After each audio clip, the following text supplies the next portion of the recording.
दीपके तो चले गए, लेकिन जंतर मंतर पर देखिए प्रदर्शनकारी सैकड़ों किलो कचरा छोड़ गए। अब प्रशासन कचरा उठाने का काम कर रहा है। जंतर मंतर की तस्वीर आप देखिए।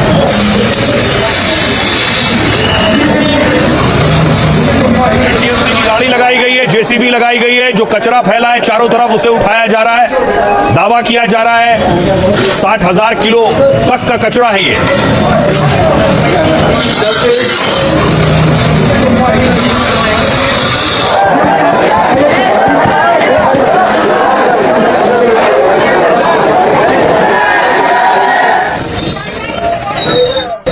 दूसरी तरफ एक शिक्षा मंत्री का इस्तीफा हो गया, तो अब देश के अलग अलग राज्यों में दूसरे शिक्षा मंत्रियों के इस्तीफे की मांग हो रही है। छत्तीसगढ़ में शिक्षा मंत्री का इस्तीफा मांग रहे हैं प्रदर्शनकारी। तुमको देना होगा, अभी तो लड़ाई है।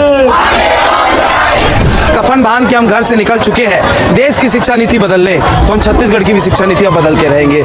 इसलिए हम इस सोच के साथ हम आगे बढ़ते हैं और गवर्नर साहब को हम एक आवेदन देंगे कि छत्तीसगढ़ में जो 12वीं के पेपर लीक हो रहे हैं उसकी भी व्यवस्था सुधारी जाए। गजेंद्र यादव को अकाउंटेबिलिटी लेनी पड़ेगी, रिस्पॉन्सिबिलिटी लेनी पड़ेगी कि अगर आप छत्तीसगढ़ में अगर किसी भी तरीके का पेपर लीक या कहीं भी तरीके का कुछ भी स्टूडेंट्स के साथ गलत होगा तो वो रिस्पॉन्सिबल होंगे और उनसे भी इस्तीफा लेंगे। और सिर्फ छत्तीसगढ़ नहीं, एक और तस्वीर मैं आपको दिखाऊं, राजस्थान लिए चलता हूं, जयपुर में भी। इसके अलावा देखिए जयपुर के शिक्षा मंत्री के भी इस्तीफे की मांग हो रही है।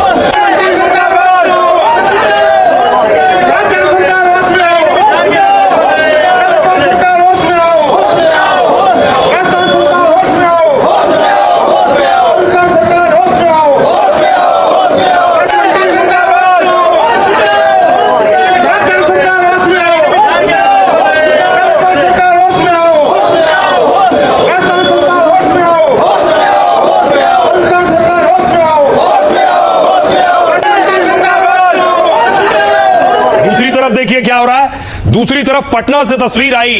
पटना में तेज प्रताप यादव को पुलिस ने उठा लिया। पटना मॉल की तस्वीर आप देख रहे हैं। तेज प्रताप भी नीट पेपर लीक में प्रदर्शन कर रहे थे और जो दिल्ली में प्रदर्शन हो रहा था उसका साथ देने के लिए निकले थे और उसके बाद देखिए पुलिस ने उन्हें गिरफ्तार किया।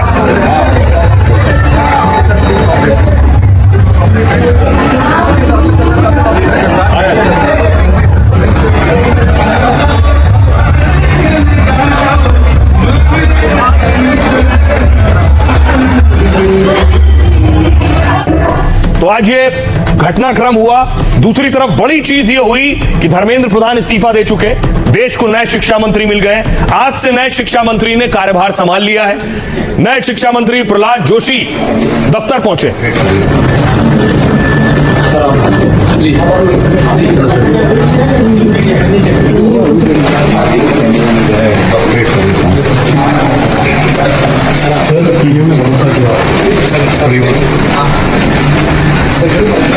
इधर शिक्षा मंत्री दफ्तर पहुंचे, उधर पीएम मोदी ने देखिए एक और वीडियो जारी किया और बताया आगे की तैयारी क्या है। कदम उठा रही फ्रेंड, विद्यार्थियों के भविष्य के लिए भारत सरकार लगातार अनेकविध कदम उठा रही है।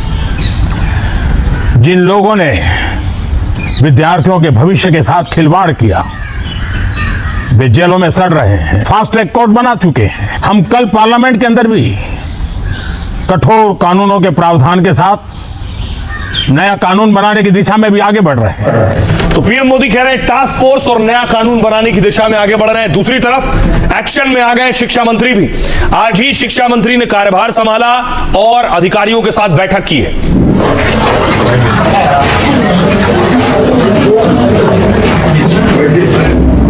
शिक्षा मंत्री की अब कोशिश भी होगी कि जहां जहां जो लीकेज है, जो परेशानियां हैं, जो दिक्कतें हैं, उन्हें ठीक करना है शिक्षा सुधार के क्षेत्र में।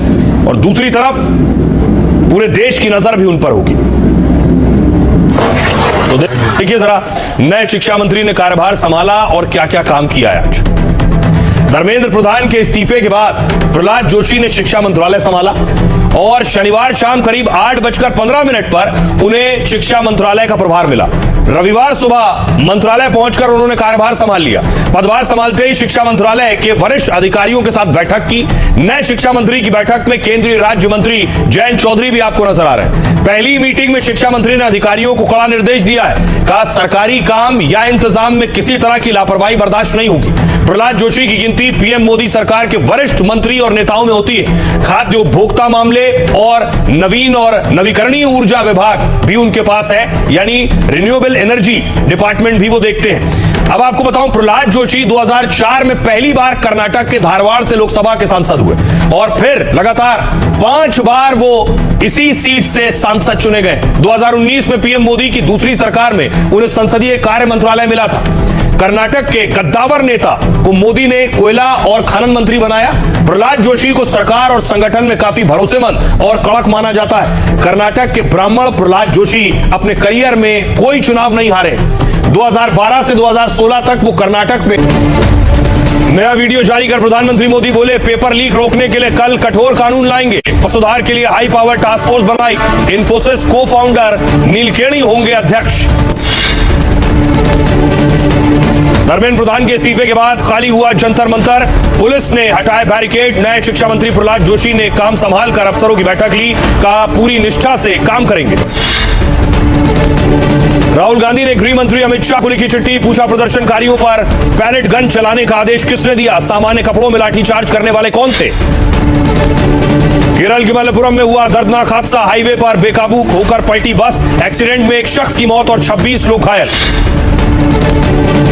करगिल विजय दिवस की 27वीं वर्षगांठ पर जाबाजों को याद कर रहा है देश। रक्षा मंत्री ने लद्दाख में शहीदों को दी श्रद्धांजलि। मन की बात में पीएम मोदी ने वीरों को किया नमन। ठाकरे बंधुओं ने निकाली विजय उत्सव रैली। दिल्ली और मुंबई में आंदोलन की कामयाबी के बाद मनाया जश्न। जेन-ज़ी को साधने की कोशिश और सरकार पर साधा निशाना। असम में बाढ़ से 66 लोगों की मौत। 7 लाख लोग प्रभावित हुए। हिमाचल में लैंडस्लाइड से 134 सड़कें बंद। गुजरात, महाराष्ट्र, ओडिशा में बारिश का रेड अलर्ट। ग्रेटर नोएडा में गड्ढे में डूबकर बच्चे की मौत। 6 साल का अभियान क्रिकेट खेलते वक्त गिरा। दिल्ली में आर्मी अफसर के बेटे की डूबने से गई जान। अमेरिका में करता था पढ़ाई। यूपी के मुरादाबाद की रैली में ओवैसी का अखिलेश को ऑफर। बोले बीजेपी को रोकने के लिए मैं गठबंधन को तैयार। अभी कर लो चुनाव, बाद रोना मत। बीजेपी का तंज, कौन बनेगा बड़ा भाईजान।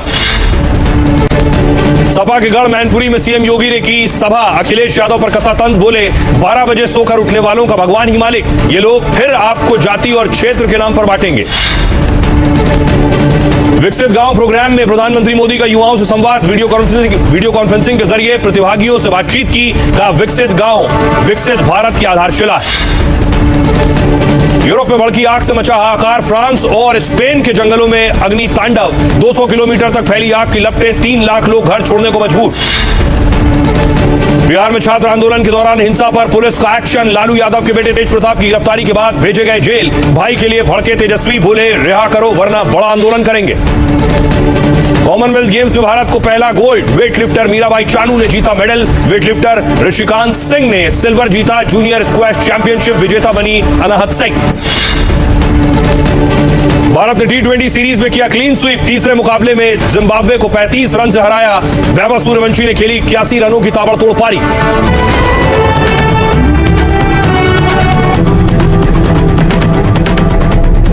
और आइए शुरुआत करने जा रहा हूं आज की पहली बड़ी खबर के साथ। और पहली बड़ी खबर है, एक तरफ जंतर मंतर से प्रदर्शन खत्म हो गया, दूसरी तरफ प्रधानमंत्री नरेंद्र मोदी एक्शन में। टास्क फोर्स का ऐलान किया है और मोदी का परीक्षा सुधार प्लान क्या है ये आपको बताऊंगा, लेकिन उससे पहले देखिए जंतर मंतर का प्रदर्शन खत्म हो गया और प्रदर्शन के लीडर अगुआ दीपके क्या कर रहे थे। दीपके घर में है, क्या कह रहे हैं सुनिए। Hello everyone, good morning. It feels really good. आज फाइनली कहा जाकर आराम से सो पाया हूँ और बेडरूम में उठ पाया हूँ विदाउट थिंकिंग कि आगे क्या करना है या आज शाम तक क्या होगा क्या नहीं होगा। कोई पैनिक नहीं है और जो पिछले 37 डेज में झेला it was really difficult. It was not easy. Hello everyone. आइए आपको बताऊं आज आपके लिए क्या है खास। सबसे पहले आज हम बात करेंगे आज की पहली बड़ी खबर की। बताएंगे आपको मोदी ने उतारी टास्क फोर्स। दरअसल प्रधानमंत्री नरेंद्र मोदी आज फिर कैमरे के सामने आए। पीएम मोदी ने कौन सी टास्क फोर्स बना दी है, उस टास्क फोर्स में नंदन नीलेकणी है। कौन कौन से बड़े और बड़ी शख्सियत शामिल की गई इस टास्क फोर्स ने, और इस टास्क फोर्स का पेपर लीक में क्या काम है, क्या रोल है, कौन से बड़े काम होने जा रहे हैं पेपर लीक और पेपर से जुड़े हुए, ये आपको